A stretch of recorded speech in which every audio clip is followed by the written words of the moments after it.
Welcome back to the show, everybody. RWBY Volume 6, Chapter Numero Uno, Argus Limited. Well, it's good to know that makes me comfortable. Might be wondering what I'm talking about, internet. This simple. The more things change, the more things stay the same. I really thought this was a show where the characters, really learn that it's a good idea to be truthful about what the hell's going on, because when you don't, bad things happen. And this was that episode. Bad things happen because I thought that at the end of people getting knocked into infinite chasms of nothingness and dragging other people down these chasms, reuniting the squadron, Bumblebee, let's all learn to tell the truth. Still in the cut telling lies. Well, the Grim is attacking us because of the Grim. No, it's because of this magic lamp I got attached to my holster here. And it's just like, you still ain't learned nothing, bruh? I thought and again, like I said, I'm pretty like, it's on some jokes. Just like, I really thought we were past this. But seriously, as somebody looking at this episode and looking at trying to explore character development, I thought we were legitimately past this. Nope. No, but see, at the same time, that type of character development, you know what I'm saying, isn't good for storytelling.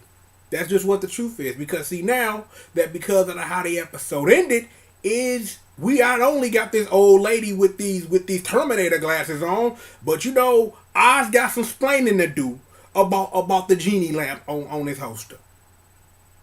The more things change, though, it's good to see Team RWBY right back at it. I wonder, is Blaze Blue Cross Tag Battle canon? We'll just say it is. We won't say anything else worse. We'll just say that they were forged through the fires because they were pulled into an alternate universe in a crossover with other fighting games that still isn't finished yet. But again, it's wonderful to see that more of that character development, that's great character development, also for great storytelling, is to see what everything that these four ladies have been through that have forged them into the warriors that they are now, the huntresses that they are destined to become. And I don't want to forget Boop and Young John, because they put in work too. You know what I'm saying? Boop is best ship, hold these L's. Thing is, it was good to see that when Crow was flipping out, RWBY like, stand aside. Just do the thing, okay? That it's good to see that RWBY, I never really saw her as much of a diplomatic solution person. But it's good to see that through all of that she's been through, that diplomacy can work. White sitting up her ice skating on fools. Literally. All that training paid off. Blake being able to double axe handle her boyfriend, ex-boyfriend, like Greg the Hammer Valentine, has done wonders for her. Bae Yang making peace with your mom's kind of a horrible person and you got one arm because your technical shipmate's ex-boyfriend cut your arm off, but you've gotten over that hump and it has made you a better huntress. We could talk about John, because I'm like, yo, he's sitting up here just like, yo, every day. Semblance, like, yo, I can heal, bro. Like, yo, I can hold you. You can mask this whole train. You know what I'm saying? Like, to see these characters and how they have majorly stepped up their game because of everything they've been through. Is that, as a fan of this show, this is the moment that I've been waiting for. That growth, that next level that these characters are about to take this journey and these next steps in that next level on this journey to become who they're destined to be. Is that there are a lot of questions and they're going to be full of them. Here's hoping the show doesn't leave open-ended questions and things like that. I'm like, in other news, because I don't want to forget this, you gotta love the cover up of Uncle Crow. Like, well, Leo Lionheart from that one cartoon that came on in the 90s, he didn't really betray us, but he totally did though. Like, I don't know, Sailor made a scary face and everybody got scared, but it's okay. Some kid got double X handled in the back by his ex-girlfriend and he scurried away. Oh, and by the way, he murdered everybody who didn't want to listen to him. So it looks like that was my answer to that character short. Adam's gone crazy.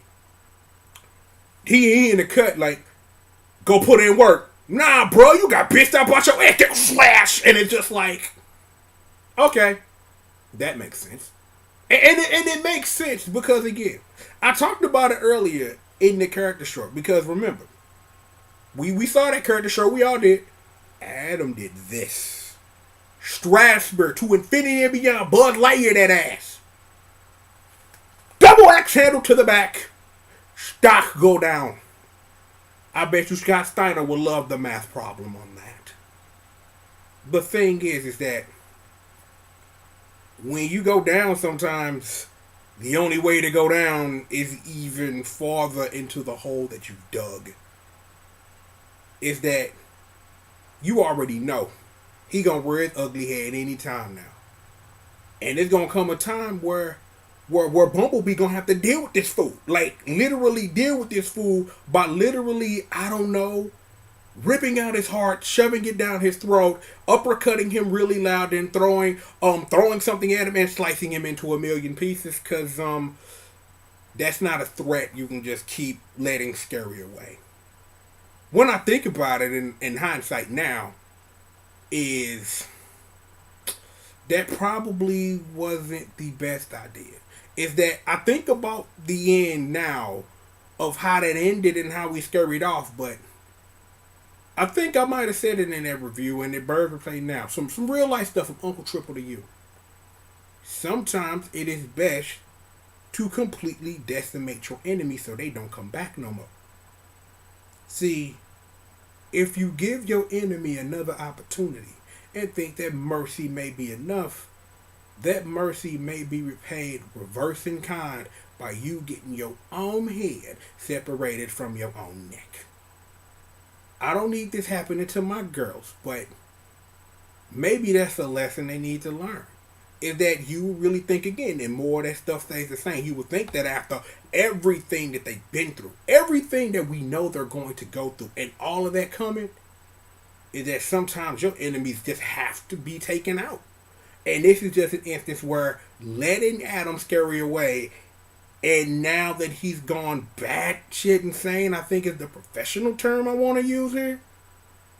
It's like, it's what we used to say back today. It's murder on sight when I see you. Like, when I see you, bitch, it's murder on sight. Like, on sight. Like, when I see your ass, click, that's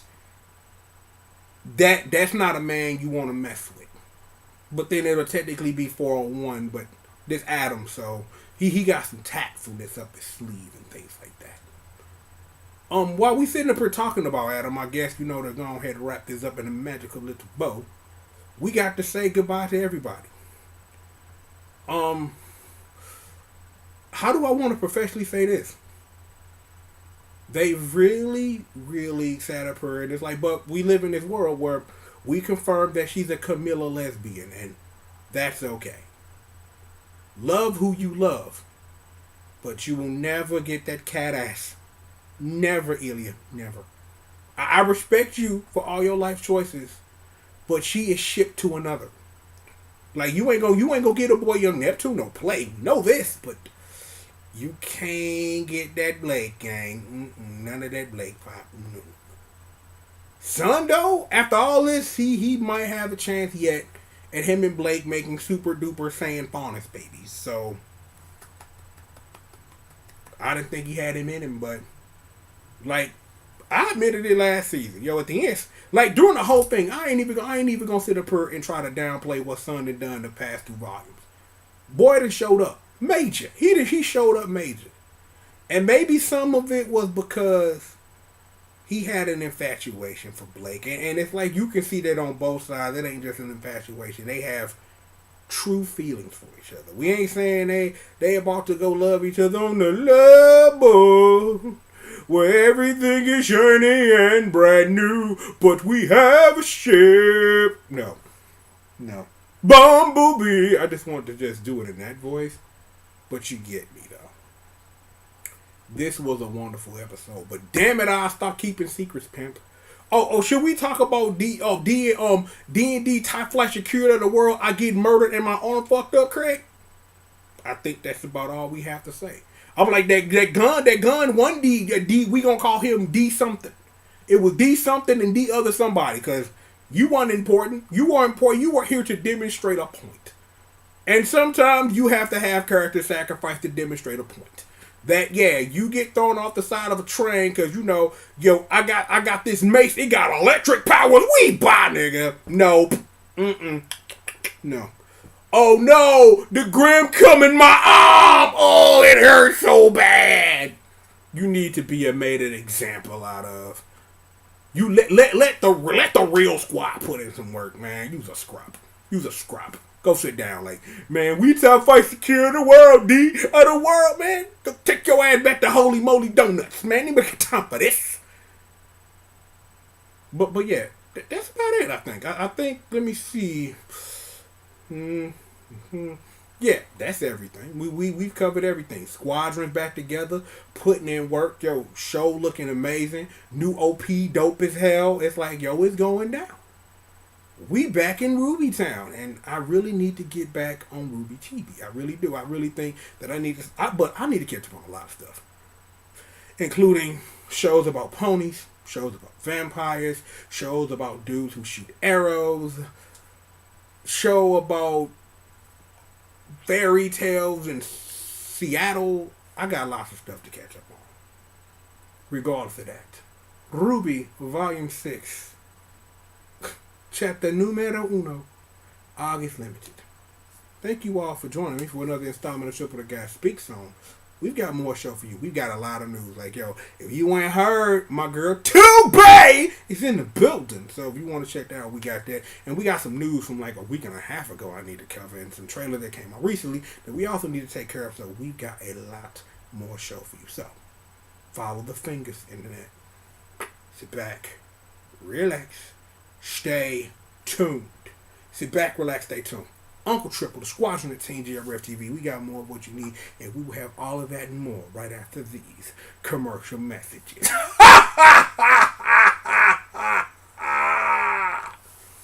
I really legitimately wonder who's the lady in the Terminator glasses. Looks like because she said a line, we'll find out next week. More show after these commercial messages.